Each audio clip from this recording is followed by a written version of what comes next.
Hello friends, welcome back to the my new video guys and my YouTube channel guys. Today friends, we are going to talk about how can we disconnect Wi-Fi in our phone. Friends, you want to disconnect guys your phone Wi-Fi network. So how can you disconnect guys? Today I will show you. I will tell you in this video guys. So before starting video friends, first of all go and subscribe the channel guys. Click the bell icon and like the video. So friends, now let's see how can we disconnect Wi-Fi network in our phone. So first of all guys, we will on our phone setting to disconnect guys phone Wi-Fi network guys.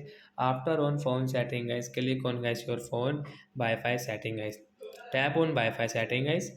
And friends, you can see guys we have connected guys this Mukesh Wi-Fi, and guys I want to disconnect this Wi-Fi network. So how to disconnect? So I press on Wi-Fi network. Friends, you can see your disconnect and forget option. So we will tap on disconnect option. Then guys Wi-Fi network will disconnect guys.